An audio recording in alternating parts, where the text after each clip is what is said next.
பல்வேறு நிகழ்வுகளை இனி சுருக்கமாக செய்தித் துறல்களாக தற்போது காணலாம்.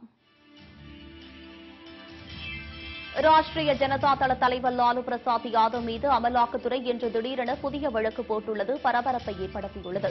பாஜகவுக்கு எதிராக எதிர்க்கட்சிகளை ஒருங்கிணைக்கும் லாலு பிரசாத் யாதவை குறிவைத்து வழக்குகள் பாய்ந்து வருகின்றன. மேலும் லாலுவின் ராஷ்டிரிய ஜனதா தளம், நிதிஷ்குமாரின் ஐக்கிய ஜனதா தளம் கூட்டணி உறவும் பாஜகவால் கச்சிதமாக முறியடிக்கப்பட்டுவிட்டது. தற்போது அடுத்த நடவடிக்கையாக லாலு பிரசாத் யாதவ் மீது அமலாக்கத்துறை புதிய வழக்கை பதிவு செய்துள்ளது. ரயில்வே அமைச்சராக லாலு இருந்தபோது சட்டவிரோதமாக பணப்பரிமாற்றம் செய்ததாக வழக்கு பதிவு செய்துள்ளது.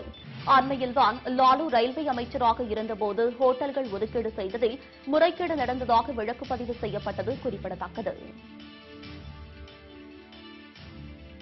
மறைந்த முன்னாள் குடியரசுத் தலைவர் அப்துல் கலாமின் நினைவு நாளை முன்னிட்டு ராமநாதபுரம் மாவட்டம் பரமக்குடி ஜீவா நகர் தொடக்கப் பள்ளியில் சௌராஷ்டிரா இளைஞர் சங்கம் சார்பாக 150க்கும் மேற்பட்ட மரக்கன்றுகள் நடப்பட்டது.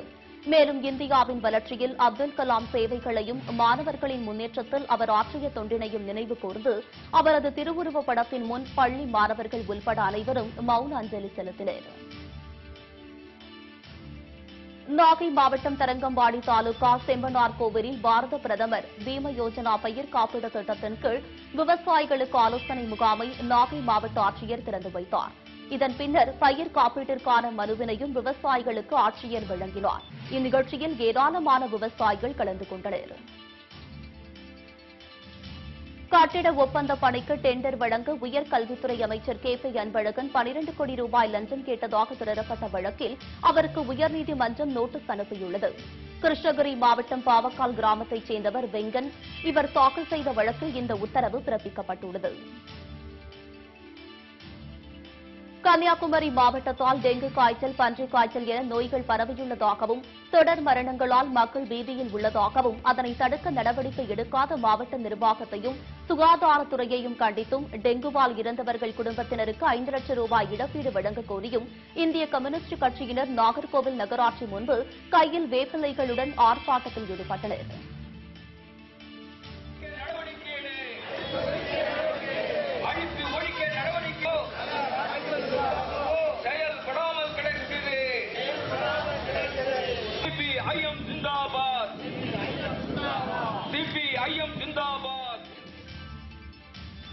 விருதுநகர் மாவட்டம் ஸ்ரீவில்லிபுத்தூர் பிரசித்தி பெற்ற ஸ்ரீ ஆண்டாள் திருக்கோவிலில் திரு ஆடிப்பூர தேர் திருவிழா நடைபெற்றது. அதிகாலையில் ஸ்ரீ ஆண்டாள் ரங்கமன்னார் உறவர்களுக்கு சிறப்பு அபிஷேகம் செய்யப்பட்டு ஸ்ரீ ஆண்டாள் கள்ளழகர் சூடி கொடுத்த பட்டு உடுத்தி திருத்தேரில் எழுந்தருள செய்தனர். திருத்தேரோட்டத்தில் பங்கேற்ற பக்தர்கள் கோவிந்தா என்ற கோஷத்துடன் தேரை வடம் பிடித்து இழுத்து சுவாமி தரிசனம் செய்தனர். நாகர்கோவில் அருகே உள்ள செட்டிக்குளத்தில் சாலையில் நடந்து சென்ற மூதாட்டியை தாக்கி 1 லட்சம் ரூபாய் மதிப்பிலான நகையை இருசக்கர வாகன கொள்ளையர்கள் திருடிச் சென்றனர். இதனையடுத்து மூதாட்டி பகவதி அம்மாள் கூச்சலிட்டதை அடுத்து அந்த பகுதி மக்கள் கொள்ளையர்களை சிறிது தூரம் விரட்டினர். ஆனால் அவர்கள் அங்கிருந்து தப்பியோடிவிட்டனர். பட்டப்பகலில் நடந்த இந்த கொள்ளை சம்பவம் அப்பகுதி மக்களிடையே பெரும் அச்சத்தை ஏற்படுத்தியுள்ளது.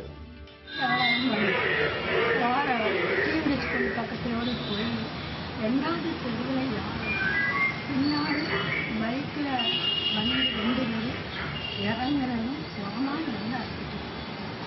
ஆனால் எழுந்துட்டு 3 பண்ணி செய்யணும். 3 கெட்டியாகி சாயை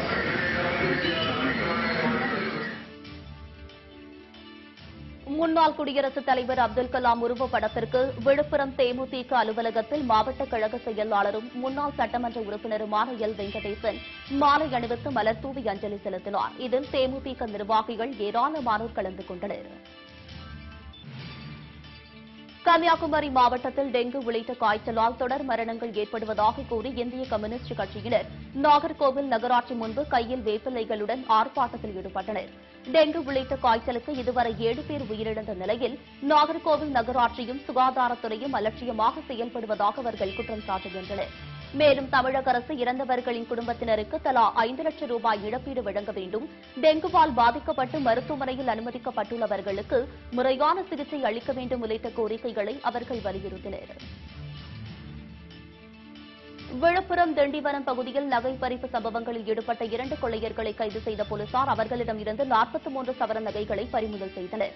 பின்னர் அவர்களிடம் நடத்தப்பட்ட விசாரணையில் சென்னை ஜாபர்கான்பேட்டை பகுதியைச் சேர்ந்த தினேஷ்குமார், விழுப்புரம் சாலையாம்பாளையத்தைச் சேர்ந்த செல்வ கணபதி என்பது தெரியவந்தது. இவர்கள் இருவரும் கூட்டாக சேர்ந்து விழுப்புரம், கண்டமங்கலம், மயிலம், திண்டிவனம் உள்ளிட்ட பகுதிகளில் நகை பறிப்பு சம்பவங்களில் ஈடுபட்டு வந்தது தெரியவந்தது.